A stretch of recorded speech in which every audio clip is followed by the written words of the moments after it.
Okay, good afternoon and welcome to Sweet Thursday. You can all check which quarterback the 49ers select in the draft right after we're done.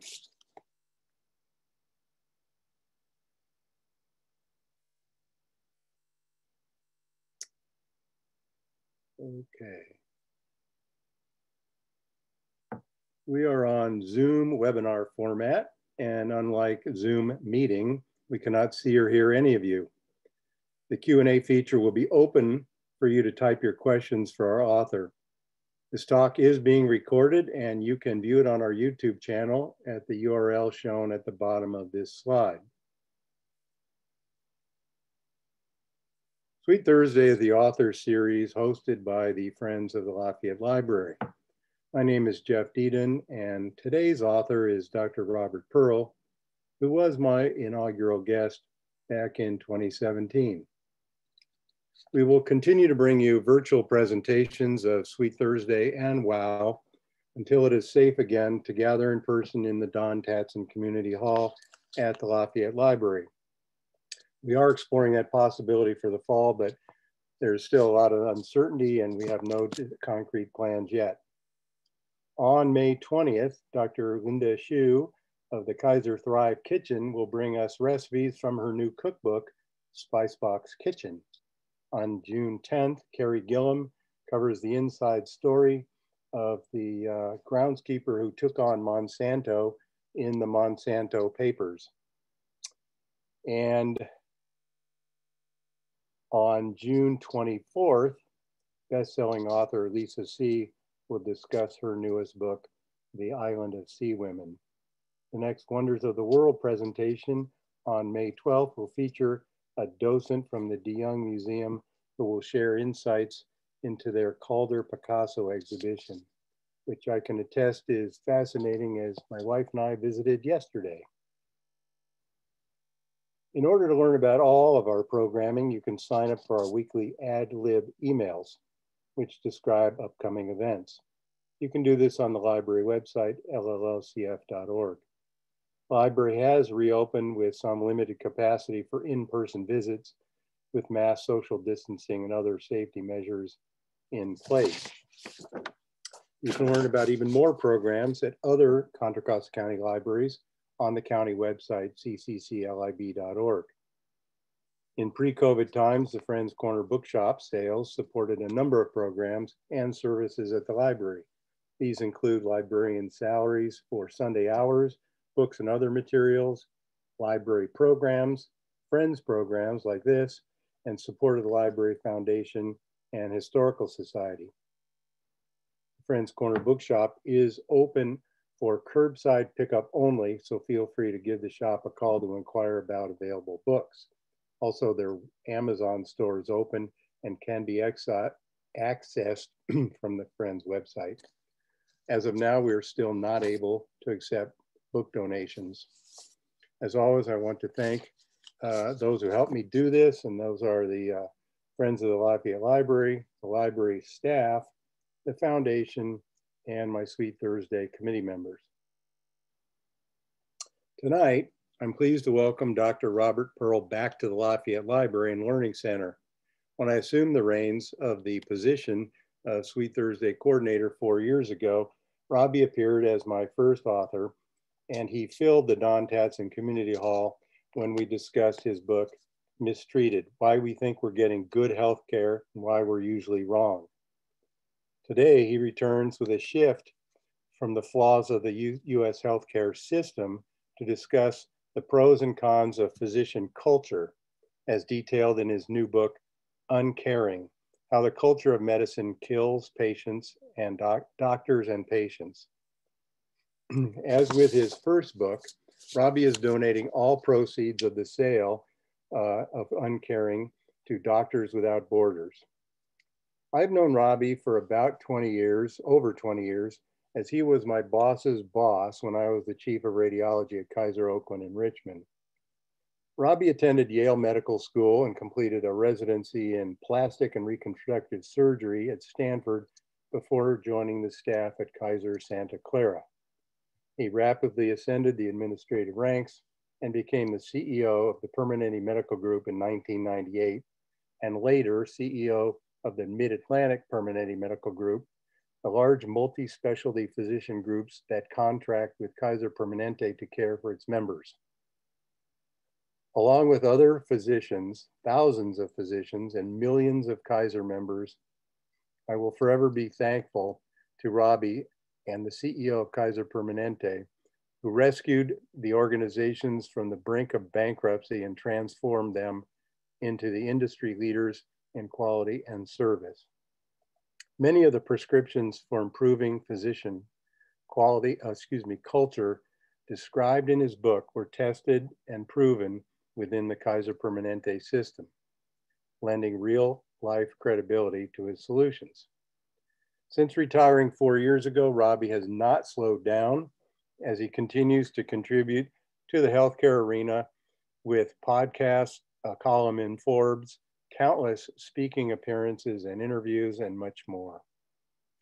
It's now time to meet him again.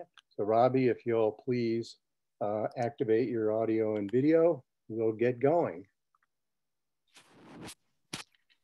Hopefully you can see me now, Jeff. Welcome back, Robbie, virtually this time to the library, and thank you for appearing with us. I have a bunch of questions. I loved this book.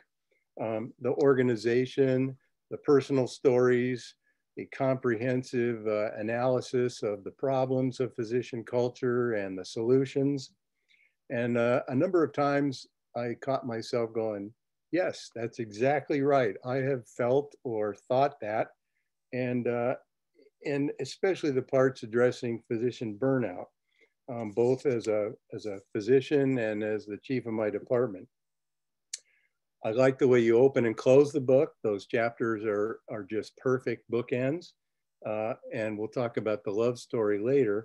But your introduction frames your thesis that physician culture, in addition to the systemic flaws that you write about in Mistreated, undermine optimal healthcare in the United States. And then in chapter 1, with a fantastic title of Bloodletting, Hand Washing, and Gorilla Watching, you offer 3 stories to show us how the culture of medicine can harm patients. So, after that long-winded introduction, perhaps it would be best if we start with Dr. Semmelweis, and you can define physician culture for the audience. Thank you, Jeff. And anyone who wants more information can go to my website, robertpearlmd.com. And when you're there, you can order the book and make the donation just by buying the book to Doctors Without Borders, as Jeff said. So it's 1850. Ignaz Semmelweis is appointed the head of the maternity service at the leading hospital in Vienna, Austria, the best in all of Europe. And he's appalled. The mortality rate is 18% for women who give birth in this hospital. What he's really most appalled at, however, is the fact that in the adjacent facility, one run by nurse midwives, the mortality is 2/3 lower. Now, at the time, the feeling was that the most common cause, or at the time, the most common cause of death was what's called puerperal fever, a raging infection of the uterus following delivery that went on to cause systemic infection and kill the mother. The thinking was that the cause was miasmas, these particles wafting up from the smelly streets below. But Semmelweis couldn't understand, why would his patients be dying and the ones in the adjacent facility run by the midwives not? Now in medicine, serendipity often plays a major role. And a colleague doing an autopsy on a woman who's just died from puerperal fever nicks his finger and goes on to have a clinical course identical to these women who die after delivery. And Semmelweis hypothesizes that maybe something is being carried either on the hands of these physicians from the autopsy room to the delivery room, or maybe on the leather aprons they wear to protect their well-pressed 3-piece suits. So he says that everyone will change their leather apron, dip their hands in chlorinated water, before they enter the delivery suite. And lo and behold, death rates drop from 18% to under 2%, over a 90% reduction. He publishes it in the leading journal of the time, writes letters to the directors of the maternity services at other hospitals. Guess what happens? Everybody changed. No, no, nothing happens. Nothing happens. Women continue to die, and he ends up in a mental institution, and he dies actually 4 years later alone. Now, why I start the book with that story is because there's no logical reason why these doctors wouldn't adhere to these approaches. You know, what do we think about as limiting factors? Money. There's no cost in changing an apron, dipping your hands in water. Time. It's a matter of seconds to do all those things. No, it's completely illogical. And that's the nature of culture. It's inexplicable. It just is. And it in powerful ways affects our behavior. What's going on? The doctors of the time see themselves as elevated, high esteem, high status. They can't possibly be the source of the infections. And these leather aprons, the more blood and the more pus, the more experience, they were symbols of status. How could they be carrying disease? Semmelweis had to be wrong. Now let's go forward another 150 years, 100 years after Pasteur. The leading cause of death in American hospitals today are hospital-acquired infections. 1.7 million people get a hospital-acquired infection, 100,000 die. The cause? A particular bacterium called Clostridium difficile. This is not like coronavirus that goes through the air. It's carried on the hands of people. And 1 in 3 times when doctors go from one hospital room to another, this has been done in all the leading hospitals or tested in the leading hospitals of our nation, they don't wash their hands. It's illogical. Now with alcohol-based disinfectants, it takes 1 second, no cost to clean their hands. And then of course, when someone dies, what do they all assume? It couldn't have been me, because the culture of physicians doesn't let them see the problems if it implies that they are the source of disease. It just goes against everything that they learned in medical school and residency. And there's a million rationalizations why we don't wash our hands between rooms, because it's always somebody else's fault. Like Mistreated, I found this book to be a little bit of a downer, but that's intentional. Since you're exposing the flaws in the systems and now physician culture, it necessarily, I suppose, has a dark side. It exposes these nasty secrets of physician culture, like you just mentioned about hand washing, and you're attempting to acknowledge and change it. A couple of differences, in my opinion, between the books are you chronicle the deleterious effects of physician culture, but you also highlight their beneficial effects, and we'll talk about that. And there are a lot of reasons for those, and not the least of which are the mental and physical survival of physicians during training and their practice. Secondly, you offer many concrete solutions to the problems that you expose in this book. There are 2 chapters that I stood out in my mind in terms of tone. One is the love story chapter that, again, we'll get to later.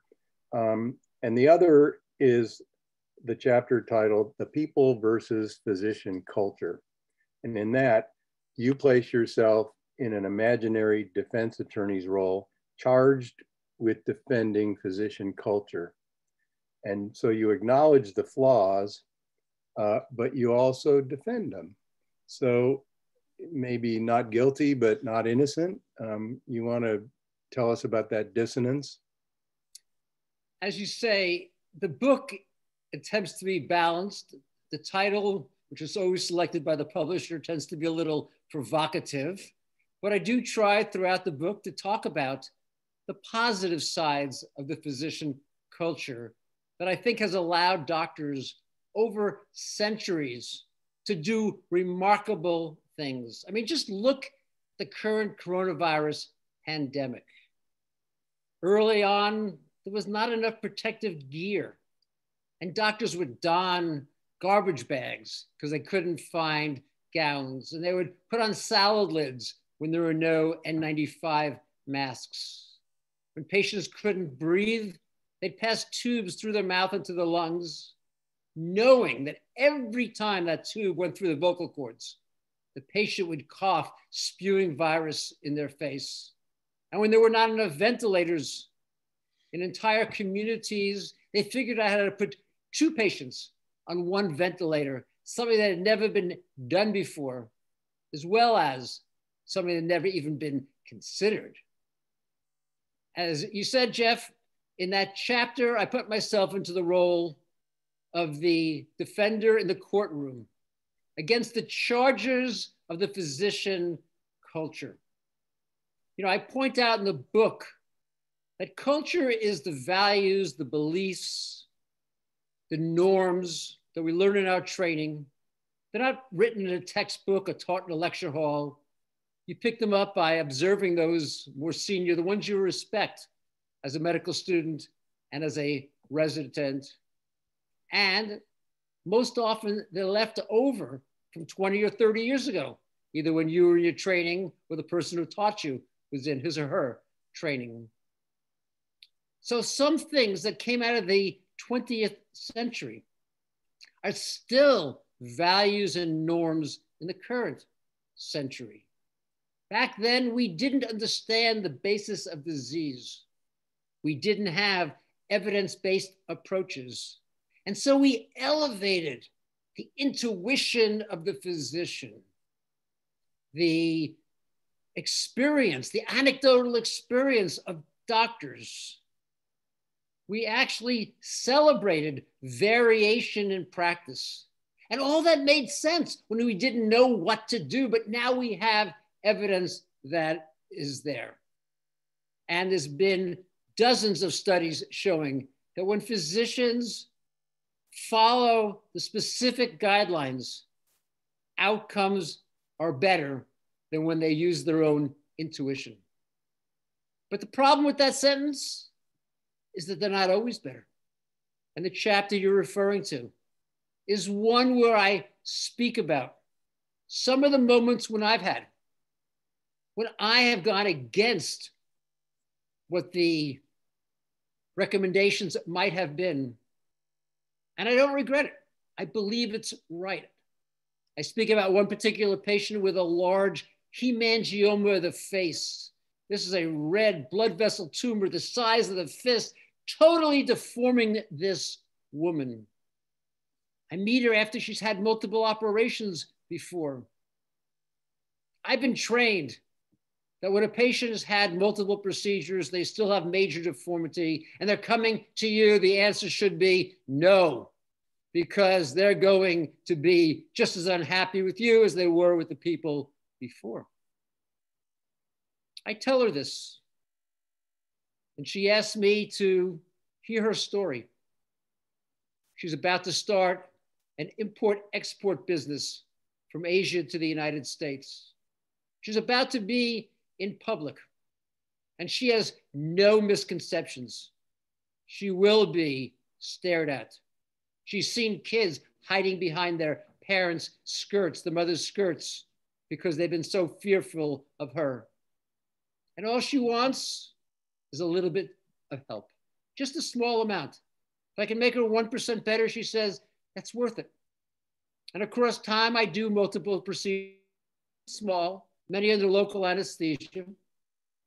And there's no question in my mind that it gave her a little bit more courage. And every time she'd come back to see me, she'd tell me how well things were going. And she'd give me a handwritten thank you note. I think the rules were wrong and the culture was right. The mistake is when doctors think the rules are always wrong and the culture of intuition and experience are right. I also write about a girl named Kathy. a girl who had leukemia, who had no white cells to fight infection. And I was called in on a Saturday after my morning run. I saw her and spoke to her parents, and she had clearly an infection in her arm. The problem is we couldn't be sure how deep it went. If it was just near the surface, what's called cellulitis, antibiotics would be the right answer. But if it went deeper, what's called necrotizing fasciitis, now the infection has gone down to the gristle, to the fascia that surrounds the muscles. And if you don't open those muscles up and flare her entire arm from wrist to axilla, to the shoulder area, she's gonna die. So what do? How do you make a decision? There is no single test you can use. I asked the parents, what do they want to do? The father says to me, what would you do if it was your child? It was a question I'd never even thought of. It was an impossible question, but I couldn't respond with what I actually knew, which was that I have no idea. It would be impossible for me. I had to give him the answer because he needed to make a decision and he couldn't. And again, the culture of medicine, it's a culture that involves repression and denial and arrogance, allowed me to offer the answer that I would operate. And it turned out to be the right answer. Although 2 days later, I was stat paged out of my office as the girl went into cardiac arrest and died. And I talk about how the culture gave me the strength to comfort the family, gave me the opportunity to be able to help them mourn the loss of their child. Not that I thought I could make it better, but maybe just a little bit better. And I tossed and turned in bed the whole night long. But the next morning I had to get out of bed. I had a child who had a cleft lip that I needed to repair, and I needed to be able to give all my energy. And it was that same culture, the culture that we'll talk about being more problematic, that gave me the strength, the courage to do that. And I could defend the culture, not always, but certainly at times. And it is what has kept the medical profession and doctors able to do remarkable things for 2 millennia since, or 3 millennia since the medicine profession began.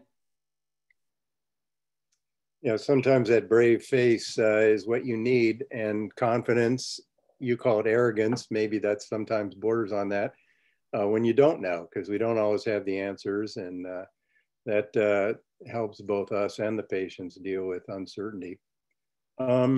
Let's go right to the darkest part of the cultural aspect in terms of at least the effects on the physicians, burnout and actually suicide. Can you just give us a little snippet of some of the numbers and trends in that? And then we'll kind of tie it into some other things like prestige later. Yeah, I hope we'll tie also into the impact on patients, because a lot of the people listening feel free to answer that however you like. So let me start with the patient first, and then let me talk about the doctor, if that's okay. Yeah, absolutely. So I mentioned earlier about COVID and the problems that, or the opportunities that the culture allowed for doctors to overcome their fear and provide remarkable care in the face of devastating circumstances. But what got lost in the, I'll say, conversation about the heroics of the physician was that 88% of patients who died had 2 or more chronic diseases. Diseases that were often not well controlled. The number 1 chronic disease that people had was hypertension. Across the United States today, it's controlled 55 to 60% of the time. As you know, Jeff, in KP, we were able to control it 90%. You know, we had great doctors, but the community had great doctors. We had great medications, so did the community. What was the difference? And the difference comes down to culture. That when you're in an organization that has a culture that is committed to prevention, avoidance of complications from chronic disease, that has an electronic health record that everyone shares, you can achieve far better results. But in most of the physician culture, prevention is sort of a third-class citizen compared to intervention. Doesn't pay. It doesn't pay, but it's more than not pay. It's also status. You know, the primary care physician is seen as low in the hierarchy. The interventional cardiologist, the one who blocks the coronary artery, is high, even though studies have been done, multiple studies that show that adding 10 primary care physicians to a community increases longevity 2.5 times more than 10 specialists. But that's not what the culture says. So now, well, one more example, and then I'll move on to the physician side of it all. You know, part of what we tell ourselves as doctors is that we treat all patients the same. But if that's the case, how do we explain the fact that early in the coronavirus pandemic, when there was a shortage of testing kits, and 2 patients came to the emergency room, one a Black patient and one a white patient, we tested the white patient twice as often, even though they had identical symptoms, and even though the Black patient had a 3 times higher chance of dying based upon the epidemiologic statistics. How do we explain that? How do we explain the fact that Black patients after procedures are given 40% less pain medication than white patients, where they have a 3 times higher mortality after childbirth, except when the attending physician is a Black physician? It's hard to explain those things, and yet in the culture of medicine, we are able to ignore them. So let me talk now about the physician, though, because as I try to say in the book, it's a balanced perspective. And I wrote Uncaring, or did the research for it before I wrote the book, coming out of Mistreated, as you said, which was the systemic factors. And I couldn't explain all the things that were happening simply by the systemic factors. And physician burnout is a great example. Physician burnout is a major problem. On average, 44% of physicians report burnout, symptoms of being dissatisfied, unfulfilled, fatigued. These are the kinds of symptoms that have been described. And if you ask doctors why, they'll tell you 3 reasons. First of all, they'll say they're not paid enough. Second of all, they'll tell you the bureaucratic tasks, having to call insurance companies for authorization, filling out paperwork. And then finally, they'll tell you about the electronic health record, the computers that sit literally between doctors and patients. And they're all right. These 3 factors are major. There's no question about it. But when I look further into the data, as I researched the data on burnout, and I looked by specialty, I found there was information I couldn't correlate with this perspective. As an example, pediatricians who earn less than adult medicine physicians are far less burned out. If money is the reason and they make less, why are they not as burned out? And the specialty that's most burned out is urology. Now, this is a specialty that earns almost $500,000 a year, twice as much as primary care, and yet they're more burned out than primary care physicians. So how do we explain this? Again, I look inside the data, and what do I see? I see that urologists are the most burned out, but the orthopedists and the ophthalmologists, other surgical disciplines, are some of the least burned out. Urologists make as much or more money. That's not the issue. They work no more hours. They have to fill out the same paperwork and get the same approvals. They use the same computers. There's nothing that I can find. It's illogical. And that takes us to burnout. That takes us to culture, because it's the culture that is not there. So I do more research. And I say, okay, what was happening in the past? In the past, urologists had very low burnout rate, similar to orthopedics and ophthalmology. And it changes starting around 2012. And what happens in 2012?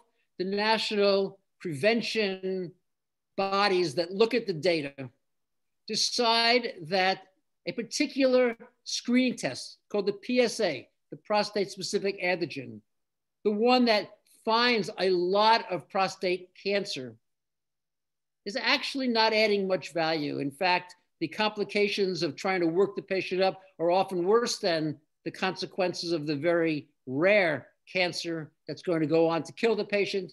And in the end, they recommend against doing this test. They give it a D as opposed to the A, B, and C category for other preventive screening tests. And then what do we find a few years later? A lot of the prostate cancers are better treated by watchful waiting. Now, the high esteem, because that's what makes someone be at the top of the hierarchy of medicine. The high esteem for the specialty came from one particular operation, the robotic prostatectomy. This was Star Wars at its best. It was as sophisticated as you can get, even more sophisticated than the radiology used to do. This was, you're operating across the room and moving dials like it's a high-end game, a video game. And it's got the word robot in it. It's got the word robot in it. And all of a sudden, that operation starts to disappear. And simultaneously, patients say, I don't want to just see any urologist. I want to go to a center of excellence where they do a lot of this. And for a lot of urologists, the operation that gave them the esteem, it wasn't the income. Their income is just as great. It's the status. It's the esteem.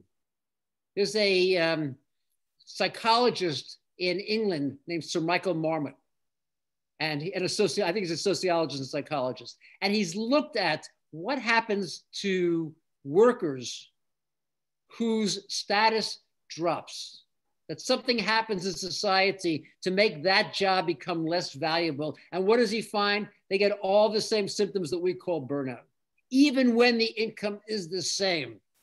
And that's the culture of medicine, and why I say in the book that it kills doctors. There's 400 suicides a year, more than one a day, from dissatisfaction, depression, psychological impact. Now, one of the things that I'm very worried about, is not in this book because it happened afterwards, but I wrote about it in a Forbes piece, is what's happening to the critical care physicians across this nation. Because this year, urology is not number one. Number one is critical care physicians. And why is that? I talked to one doctor who was telling me that he lost 4 patients in one day. I talked to a resident. He talked about how he started the rotation, a 1-month rotation, with 6 patients, and by the end of the month, they were all dead. Talked to a woman physician of an amazing, brilliant, gritty, hardworking doctor who said she can't go to sleep at night and wakes up in the morning covered in sweat before the sun rises. The reality is that the culture of medicine helps us move forward because we're able to repress and deny. But at some point, the experience is so overwhelming. It's like a fine-grained sieve and things start to come out. And I'm worried because PTSD is the type of thing that follows this, and you don't get it in the heat of the battle, but I think it's going to follow. And we could see a lot of people leaving the profession, becoming increasingly depressed, and probably increasingly suicidal. And I've encouraged all of the leaders in hospital medicine to make sure that the psychological assistance is available, not then, but now. And I've encouraged people to get past the culture and to start talking about the kinds of things we don't talk about, one of which being death. And so often, as you point out in the book, this is hidden. People appear externally like they're doing fine through all those defense mechanisms of repression and everything. Maybe they're not sleeping well, but you know, there's no external to the at least the untrained eye. And then boom, there's a surprise suicide. And so yeah, I have no idea how you intervene in that from a leadership standpoint, but it's going to be a long-term problem, analogous in a smaller scale to all the people coming back from warfare for years and years and decades. Yeah, I mean, you know, if you think about what's going on in this circumstance, you know, I know we have quite a number of physicians listening in and watching in. how are we trained? We were told, don't express emotion. It's going to get in the way of the doctor-patient relationship and your objectivity. What are you told? Suck it up. Just work hard. Come to work every day, 103 fever, no problem. Come on in, work 24 hours, work 80-hour weeks. 80-hour week is an easy week. That's the new rule. It's only 80 hours. This is the culture. And what do we say? You learn the culture in medical school and residency, and you carry it with you. The idea of telling someone that you're in pain, telling someone that psychologically you're really bothered, telling as someone you need mental health services. These are things that are looked down in the physician culture, and the consequences are tragic and dire. I remember, this is a side, I was in Cabo San Lucas, maybe I was probably 50 or 55, and I prided myself on never missing a day of work. And I got really, really sick to the point where I had to be taken off the plane when we landed at SFO by paramedics. And I went to our South San Francisco Kaiser facility, slammed a few liters, and I said, I'll go to work tomorrow. And my wife and other people said, no, you're not going to do that. I wanted to take Bart home, and no, we'll get a cab. Anyway, I had to call Crammy, my chief, and say, I'm probably going to not come into work tomorrow. And that really, really bothered me. And that's an example that we all carry with us. Moving a little bit into the whole status thing and hierarchy, you spend some time on primary care, and it's so important. You mentioned one aspect of it and how it can impact a population, and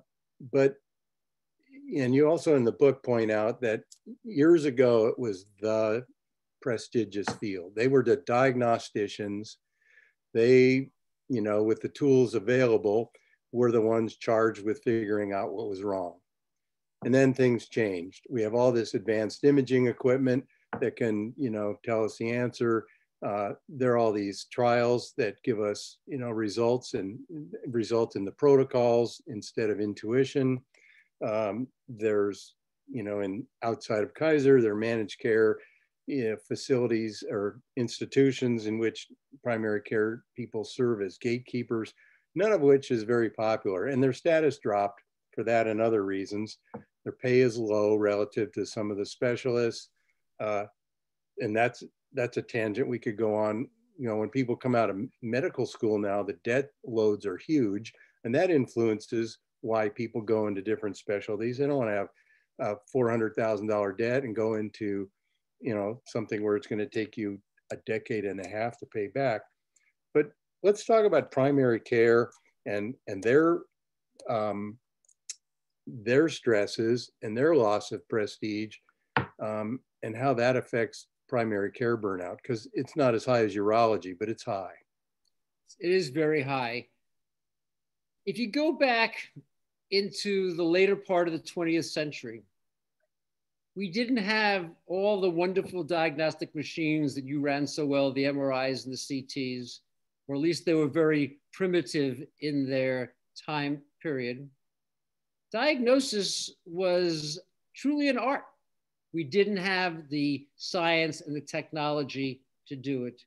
And treatment, we didn't have many of the operations. I remember when heart surgery still had mortalities of 10%, unlike today when it's 1 or 2%. And so the primary care doctor who could come up with the diagnosis when no one else could, who could listen to the heart and find the hole, wherever it was located, whether there's a valve or between the different chambers. This was remarkable. It was brilliant. Those of us who were not able to do that became the surgeons and the radiologists of healthcare, because we didn't have that tremendous genius to be able to do those things.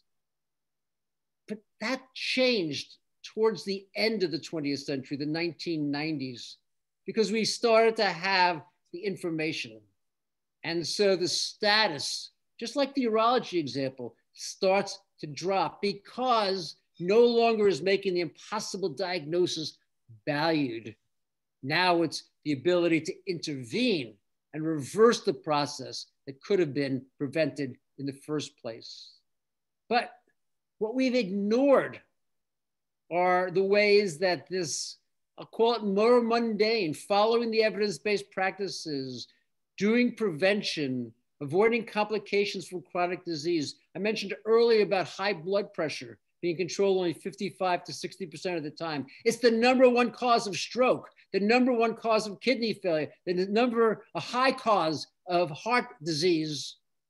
But the ability to avoid it is just seen as easy, and it's not. Because what's missed is that it's not enough to know the facts, you've got to actually make it happen.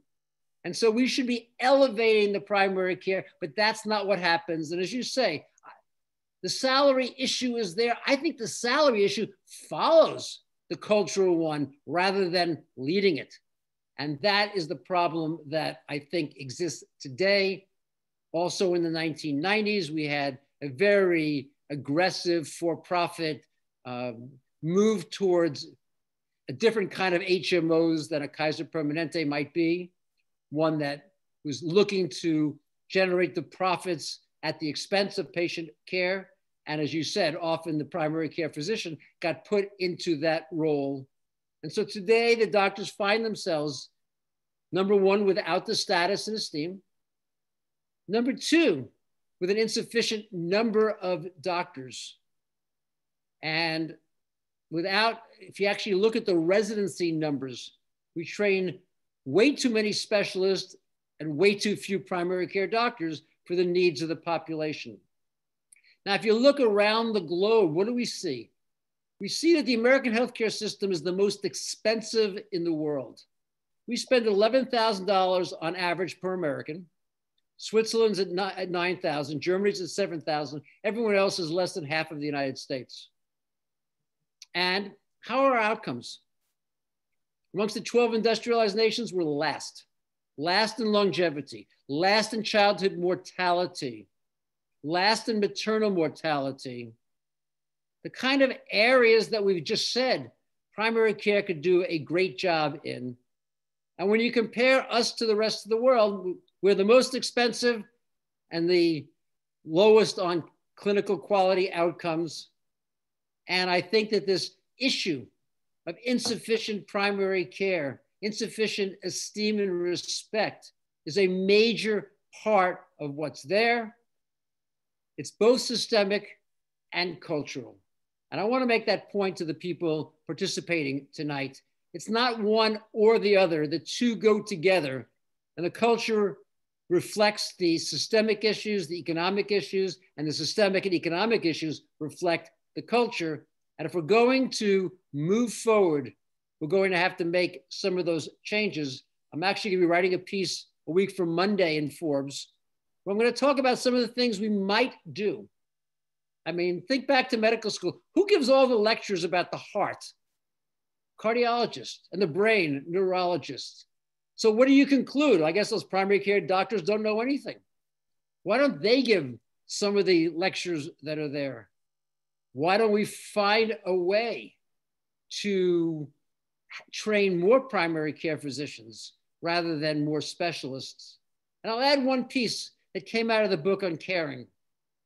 What would happen if every residency director said to every trainee on a periodic, frequent basis, did you treat every patient today the way you would want your friends and family to be treated? And if the answer is yes, that's the best you can do.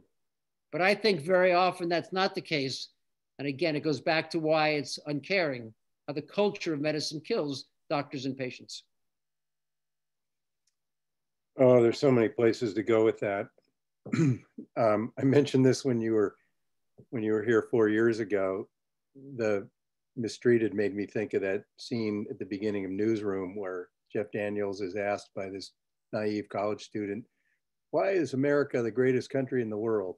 You know, and he just rips her up, you know, basically saying that's the most ridiculous question ever. And yet we have all this fancy stuff and amazing equipment. Pharmaceutical industry is leading in a lot of ways. You know, all the devices that interventional radiology uses and stuff developed in the United States, and yet the way we put it out there for use and how we organize our systems is just so chaotic. And there's just a million ways to go with that. But I still have a lot of things I want to cover because the book goes so many ways. One of them is the issue of competence versus mastery. And this it ties into loss and prestige and status. And just as an example, you use laparoscopically assisted hysterectomies, but it happened in radiology 5 years before I retired. They wanted, and for good reasons, all neuroradiology studies to be read, surprisingly, by neuroradiologists, and musculoskeletal by musculoskeletal, breast imaging by breast imagers, because the more you do and the better you are at it, the better you become, which is obvious to anybody outside of medicine. But if you are grown up, raised and trained in a model where you got to do all that kind of radiology, just to use my own example, it's a loss. You know, you miss those cases. You end up doing just the ER stuff and plain films and whatever, if you're not one of those subspecialists. And that translates to all the fields. So I think that's a real genuine issue where you get a procedure taken away from you. In your case, if you don't do a certain number of laparoscopic hysterectomies, you lose part of the GYN of OBGYN. And I think that's a hard problem to deal with. I would rephrase a little bit of what you're saying, because I think you're using a little bit of the language of the physician culture about getting taken away. That's intentional. I know, Jeff. But I think it's a question of status. What happens is your status drops. If you're not the one able to read the neuroradiology films, and in quotes, all you can read are chest x-rays. If you can't read mammograms and all you can do is read something else that's much more abdominal plain films or bone films or something else that's pretty, you learn to read in your first or second year of residency. The story in the book comes out of an interaction I had with the chiefs of OBGYN. 16 of the 18 chiefs are women. And I asked them, I said, if you were going to have a laparoscopic hysterectomy, and actually for the listeners who may not be physicians, there are two ways you can take out a uterus when there's problems. One way to do it is with a large, long incision. It requires you to spend several days in the hospital. And then for 6 weeks, you're told to pick up nothing bigger than a shoebox. Or you can do it laparoscopically, putting the equivalents of telescopes inside the abdomen and take the uterus out. In that fashion, it's often done as an outpatient and people are back to playing tennis a week or 10 days later. What's the problem with the laparoscopic procedure? It's more difficult. It's called the ureters, the tubes that connect the kidney to the bladder. They're sitting right in the area. They can be damaged. You need skill and experience. And so I said to the chiefs of OBGYN, how many of these procedures would you insist that the surgeon operating you have done? Not who would you pick, but what's the minimum number below which you would say, no way am I having that done? And they all said the same thing, 3 to 4 a month, 36 to 48. Across the United States today, half of the hysterectomies and even fewer of the laparoscopics are done by people that are being done by people who do fewer than 10 a year. That's why I had that question. Is this the care you would want? If you would insist upon 3 to 4 a month, how can you justify someone in your department only doing 10 or 8 or 6? You know there's going to be problems, and that's where, again, the physician culture with denial and repression allows people to go ahead because this pain of losing status And this takes us back to the physician culture, which is, why is reading neuroradiology higher status than chest x-rays? Why is it not in a chest x-ray finding a cancer, diagnosing pneumonia? Why is that not? Just because it doesn't take as many years of training, it still needs to be valued. If not, we're going to end up where we are now, harming both doctors and patients. I don't want to get too wrapped up in radiology, but I don't know that the neuroradiologists are that happy either, because by default, they're losing a lot of other stuff. I think some of it just has to do with variety. But I do want to make a concluding point. A lot of the younger physicians that were hired recently, both at the end of my career, I retired 5 years ago, and when I go to the department parties before COVID and I meet the new people that have been hired since, they have no problem with any of this, because that's what the normal was when they came in. So you discuss this in a undercurrent way, but I think it's actually true that a lot of the problems is just change. You know, the whole "who moved my cheese" thing. And this is not the way what I signed up for, that kind of stuff. This is the way I want my practice to be, because that's the way it was when I started. And I think that's a lot of it. Culture is more than one influence. There's societal cultures, there's medical cultures, family cultures. We inherit all of those. And you're right. If the culture you had was very rigid, then the magnitude of the change is very great. If for whatever reason you were in a different culture and it was more similar to where we need to go, the magnitude of the change is less so. But my observation is that the burnout experience is pretty broad. My observation is that the dissatisfaction is there. I think to some extent because it is less interesting to do things that are more rote and less intuitive. I think the status of physicians has come under attack, and it's dropped somewhat in healthcare. I think more and more people are working, I'll say, as employees. You know, you worked in the Permanente Medical Group where it was a physician-run medical group, only run by physicians. That's different than taking a job where you're reporting to the hospital administrator. So I think all of those pieces are playing through. But Jeff, I have a certain optimism that in the post-coronavirus era, change is going to happen. And I believe it's going to happen because we're going to face significant financial, economic problems, I believe, as a nation. You know, we've just borrowed about $8 trillion at the federal level. That's going to be paid back with interest. The states have to have a balanced budget by law, and they're seeing higher expenditures from unemployment and Medicaid and lower tax revenues, except in states like California that have Google and Facebook and Amazon and Apple. But most of the states are having greater problem. And small businesses, what we don't realize is that most of the jobs in the United States come out of small and medium-sized businesses. They don't come out of the big businesses. And those have been hammered. And it's going to take them a long time to get their feet back under them.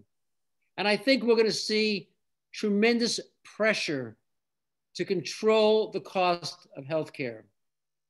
I don't know if you remember back in December, 2 months before the coronavirus was found in China, 4 months before it was identified as a real problem in the United States, the federal government said that we're going to see a 5 to 6% year-over-year increase in cost for the next decade.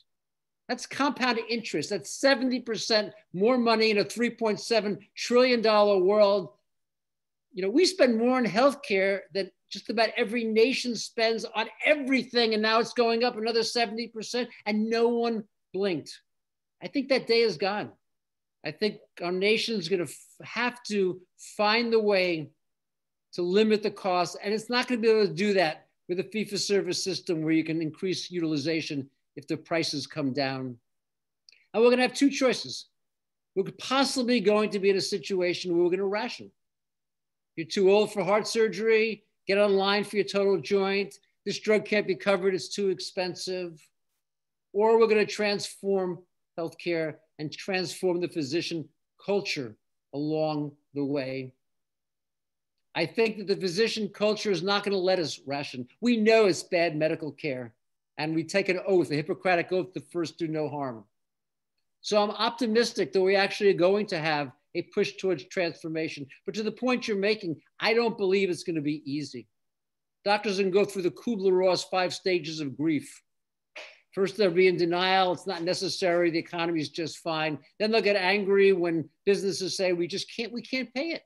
And then they're going to be bargaining. Okay, Monday, Wednesday, and Friday, I'll do it that way. But Tuesday and Thursday, I'll do it my old way. And then they'll get depressed. And finally, they get to acceptance. And acceptance is going to mean that they're going to come together in groups of doctors, something they've never been able to do. You know, the phrase you often hear in medicine is trying to organize doctors is like herding cats. No, they're going to come together. I'm hopeful. And in coming together, they're going to be able to try to find ways to work together to improve care, to lower costs, to collaborate, to coordinate. The values start to change. You start to value prevention, avoidance of complication for chronic disease, patient safety. You start to use telemedicine. I mean, it's remarkable, as you know, in Kaiser Permanente, we used to do a massive amount of telemedicine. I wrote a piece in which I talked about the fact we were doing 16 million in-person visits and 14 million virtual visits, but the rest of healthcare was at 1 or 2%. But in the pandemic, it went up to 60 and 70%. And when people are going to start to embrace that and recognize it's easier and more convenient for patients and actually giving care immediately is higher quality. And I'm optimistic that once some people start to move forward, others will follow. You know, I talk about Roger Bannister. It was felt to be impossible to run a 4-minute mile before he did it. And within 3 years, 10 other people had run sub 4 minutes. I think that's probably, at least I'm hopeful that it's going to happen. And for the physicians who are watching in, I'll warn them that if they think that this is not going to happen, I only have one word for them: Amazon. And Amazon announced this month they're going to start offering telemedicine. And if you live near one of the sites where they deliver care, they're going to provide that care. And you know they're going to have centers of excellence. They're going to deliver medications with drones. When Haven, the organization that was formed with the CEOs of Amazon, Berkshire Hathaway, and JP Morgan Chase was formed, I wrote a piece. And I said that anyone who thinks that these 3 CEOs are coming together only to provide care to the 1 million employees they have, and doing so as a not-for-profit, which is what they started the program to do, probably also believes that Amazon only sells books. No, they would like to have 1/6 of healthcare, just like they have 1/6 of retail. I think we're going to see a lot of changes. I think it's going to be a bumpy ride, but I'm optimistic that what we're going to see coming out of it is going to be a better system of healthcare, and I think a better culture of healthcare, and I'm optimistic that both patients and doctors will benefit. I hope you're right. You know, you lay out these 2 paths based on the predication that, you know, we need to limit healthcare expenditures. And that may be true. However, everything I read now, you know, the GDP today came out at a 6.4% annualized based on the first quarter. Goldman Sachs is saying it's going to be 7%. You know, inflation is in check. Interest rates are still record low. A lot of industries are doing really well. We're pumping millions of dollars. We got a favorable Fed. And so when you were here 4 years ago, we were at 18% of GDP. Now we're at 20. Why won't we just keep taxing more and going into more debt? And then we'll be in a few more years, 25% of GDP going to healthcare. Now, if we're relying on the change to come from within our own, you know, industry, then I think I'm right. If the disruption is going to come out from outside, like you're saying, that would be awesome. And then we'll be forced into it. The other point I just want to mention before we go to the audience questions is you spent a lot of time in your first book talking about the other players that are responsible for some of the problems in healthcare: pharma, insurance companies, hospital systems, et cetera. Do you think that that's still those are gonna represent significant impediments to these changes you're talking about? Or is the physician cultural aspect of it gonna take over? I think that they're going to stay just as powerful unless the businesses demand it. You know, I think what's held the country up has been the stimulus money from the government. As soon as you pull all that money out, we have a very different world. You know, if you look at the GDP going up, a lot of that's driven by the big businesses. And in a big business, the more revenue and the fewer people you employ, the more money you make. That's not going to be the engine of jobs in the United States. We can all have our own thoughts from the president's speech last night about how likely the kind of tax increases are to pass through Congress. You may have noticed the fact that he didn't mention a specific program to lower the cost of drugs, because I think the reality is the drug industry is going to be too powerful. We're going to see a battle, I think, around the soul of the country. I think we're going to probably see a lot of stalemate.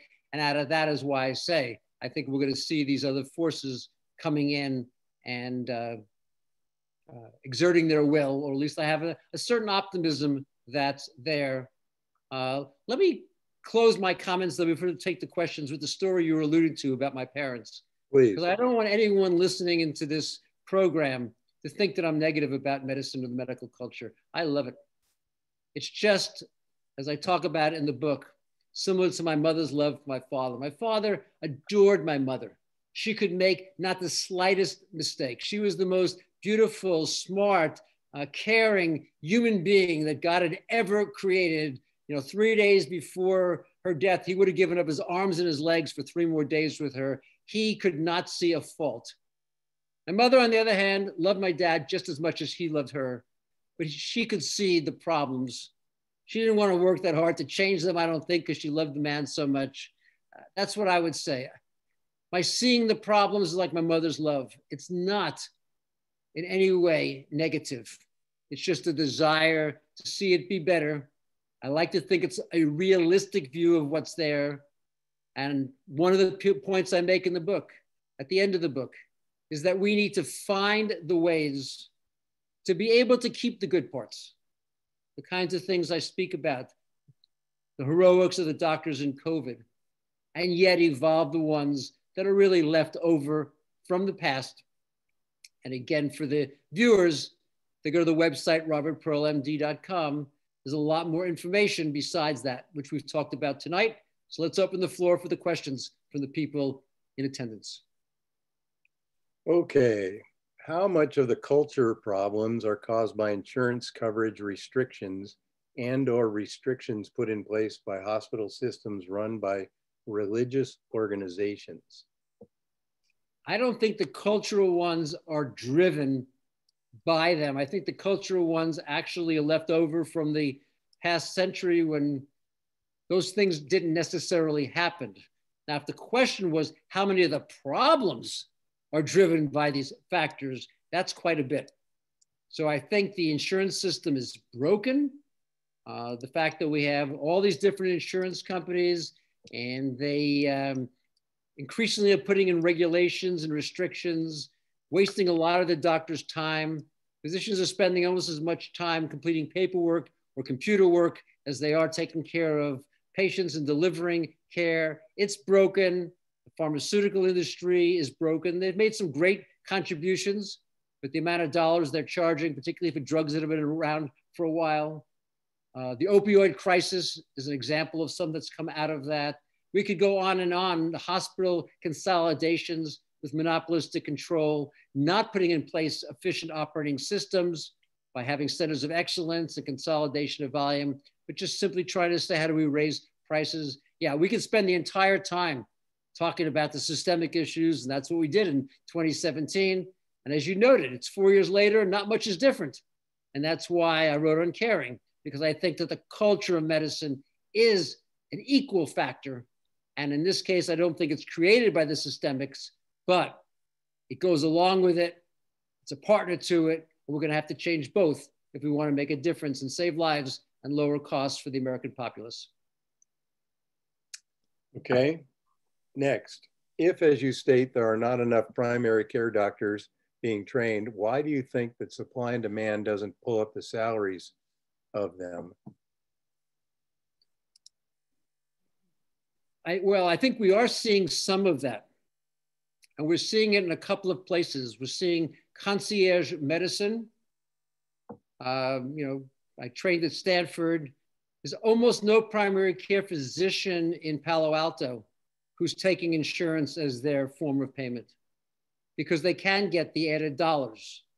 I think you're seeing some places like One Medical that are charging a fee for people to join and get the primary care.